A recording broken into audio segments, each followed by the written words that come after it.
Hello friends, welcome back to my YouTube channel. तो आज हम डिस्कस करने वाले हैं कि अगर आप income tax return under a new tax regime के अंडर अगर फाइल करते हो तो वहां पे आपको बहुत सारे फायदे मिलते हैं।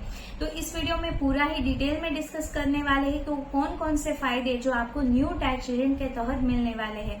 वीडियो को लास्ट तक जरूर देखिएगा। वीडियो अगर इन्फॉर्मेटिव लगती है देन वीडियो को लाइक शेयर जरूर कर दीजिएगा। तो आइए चलो स्टार्ट करते हैं। तो फर्स्ट यहाँ पे जो आपको बेनिफिट मिल जाता है वो है कि बेसिक एग्जेम्पशन लिमिट आपको यहाँ पे ज्यादा मिल जाती है। ओल्ड रिजिम के तहत आपको 2.5 लाख की लिमिट मिलती है, बट न्यू टैक्स रिजिम में आपको अप टू ₹3 लाख की इनकम तक यहाँ पे बेसिक एग्जेम्पशन लिमिट मिल जाती है। तो यहाँ पे आपको क्वेश्चन होगा कि basic exemption limit that means what. Basic exemption limit that is वहां तक की अगर आपको इनकम है तो वहां पे आपको कोई टैक्स लायबिलिटी नहीं बनेगी।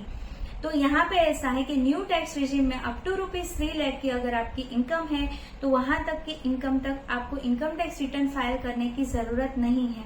बट आपको voluntary income tax return file करना है टू क्लेम TDS रिफंड है, आपके जो शेयर्स एंड सिक्योरिटीज को लॉसेस कैरी फॉरवर्ड करने के लिए है, कोई भी लॉसेस को कैरी फॉरवर्ड करने के लिए अगर आपको इनकम टैक्स रिटर्न फाइल करना है वॉलंटरी, देन आप यहाँ पे इनकम टैक्स रिटर्न फाइल कर सकते हो। बेसिक एग्जेम्पशन लिमिट का यहाँ पे हायर लिमिट फर्स्ट बेनिफिट मिल जाता है। देन है changes in tax slab rate. Slab rate में जैसे आप देख पा रहे हो कि जो ओल्ड रिजिम है यहाँ पे आप देख पा रहे हो कि अबो अगर आपकी इनकम है 10 लाख से अगर ज्यादा है देन यहाँ पे 30% के हिसाब से टैक्स लग जाता है। बट जो न्यू रिजिम की बात करें तो यहाँ पे अगर आपकी इनकम मोर देन 15 लाख है देन यहाँ पे 30%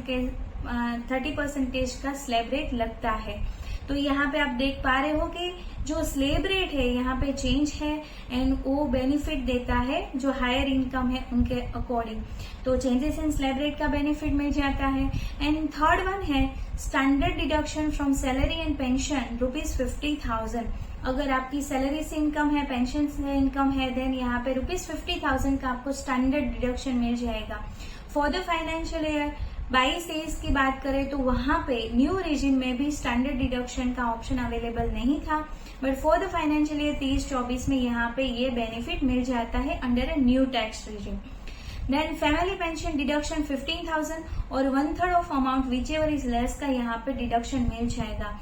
अगर आपको फैमिली पेंशन रिसीव होता है देन अमाउंट ऑफ ₹15,000 या 1/3 ऑफ जो भी अमाउंट मिला है उसमें से कम यहाँ पे आप डिडक्शन क्लेम कर सकते हो under a new tax regime. Then home loan interest deduction if property is let out. Very important है, आप ध्यान रखिएगा कि अगर आपने होम लोन ले रखी है एंड वो जो होम है वो आपने लेट आउट करा है तो आपने जो होम लोन पे आप जो भी पेमेंट करते हो, रीपेमेंट करते हो, उसमें से आपका जो इंटरेस्ट कंपोनेंट है उनका यहाँ पे डिडक्शन मिल जाएगा। और वेरी इंपॉर्टेंट बात यह है कि यहाँ पे हायर कोई लिमिट नहीं है कि आप इतना ही इंटरेस्ट अमाउंट का डिडक्शन क्लेम कर सकते हो। तो यहाँ पे मेजर बेनिफिट ये मिल जाता है कि आपका जितना भी इंटरेस्ट रीपेमेंट है उतना आप यहाँ पे डिडक्शन क्लेम कर सकते हो होम लोन पे, अगर होम आपका लेट आउट है देन वेरी गुड बेनिफिट मिल जाता है। देन 80CCD2 में डिडक्शन मिल जाता है कि अगर आपके जो एम्प्लॉयर है उन्होंने कंट्रीब्यूशन करा है टूवर्ड्स NPS, एम्प्लॉयर का कंट्रीब्यूशन टूवर्ड्स NPS है देन यहाँ पे डिडक्शन मिल जाएगा under a new tax regime. आपको कितना डिडक्शन मिलेगा तो अगर आप गवर्नमेंट एम्प्लॉय हो then 14% of basic salary plus TA, अगर आप नॉन गवर्नमेंट एम्प्लॉय हो then 10% of basic salary plus TA, आपको इतना डिडक्शन क्लेम कर सकते हो। देन यहाँ पे आपको क्वेश्चन होगा कि आप कैसे क्लेम कर सकते हो। तो आपको फर्स्ट ऑफ ऑल क्या करना है, जो भी अमाउंट रिसीव हुआ है एम्प्लॉयर ने कंट्रीब्यूट किया है वो आपको ऐड करना है सैलरी में एंड देन आपको उनका डिडक्शन स्पेसिफाइड लिमिट के तहत आपको डिडक्शन क्लेम कर लेना है। देन 80CCH में अगर आपने अग्निवीर कॉर्पस फंड में कंट्रीब्यूशन करा है देन यहाँ पे आप डिडक्शन क्लेम कर सकते हो। ये न्यू एडिशन है, न्यू डिडक्शन है। आपको मेक श्योर करना है कि अगर आपका ऐसा कोई भी कंट्रीब्यूशन है towards Agniveer corpus fund then 80CCH के तहत आपको यहाँ पे डिडक्शन मिल जाएगा। रिबेट मिल जाएगी अंडर सेक्शन 87A में अप टू ₹7 लाख की इनकम पे net of income. That means ऐसा है कि यहाँ पे जो रिबेट का जो क्राइटेरिया है वो हायर है। ओल्ड रिजीम में आप जैसे देख पा रहे हो कि 5 लाख की इनकम पे रिबेट मिलती है, 5 लाख तक की इनकम पे रिबेट मिलती है। बट न्यू टैक्स रिजीम के अंदर आपकी अगर इनकम अप टू ₹7 लाख है नेट इनकम, देन यहाँ पे आपको हायर रिबेट का यहाँ पे बेनिफिट मिलता है। देन मार्जिनल रिलीफ है अप टू ₹7,27,778 तक की इनकम पे यहाँ पे आपको मार्जिनल रिलीफ मिल जाती है।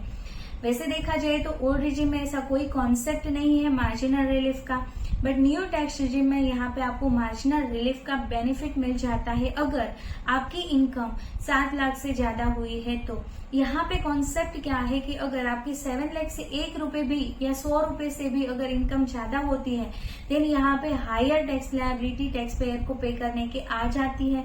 But due to marginal relief concept से यहाँ पे टैक्स पेयर को मार्जिनल रिलीफ मिलती है एंड जिसके तहत उनकी टैक्स लायबिलिटी बहुत ही कम आती है। तो ये पूरा ही बहुत सारे बेनिफिट्स मिल जाते हैं टैक्स पेयर को अगर वो न्यू टैक्स रिजीम के तहत इनकम टैक्स रिटर्न फाइल करते हैं तो। बट फिर भी यहाँ पे एक एडवाइस है कि आपको पूरा ही एनालिसिस करना है कि आपकी इनकम कितनी है एंड उसी के बेसिस पे आपका डिडक्शन है या नहीं है, कोई इन्वेस्टमेंट है या नहीं है, उन्हीं के बेसिस पे आपको पूरा ही एनालिसिस करना है कि कौन से रिजीम आपके लिए बेटर है। बट ये बहुत सारे बेनिफिट्स जो न्यू टैक्स रिजीम में मिलते हैं वो मैंने आपको पूरे ही एक्सप्लेन करे। आई होप आपको अच्छी तरह से समझ में आया होगा। अगर आपको कोई भी क्वेरी है देन जरूर आप मुझे कमेंट करके पूछ सकते हो। अभी मिलते हैं नेक्स्ट वीडियो में। Till then stay healthy, stay wealthy. Thank you for watching. Thank you.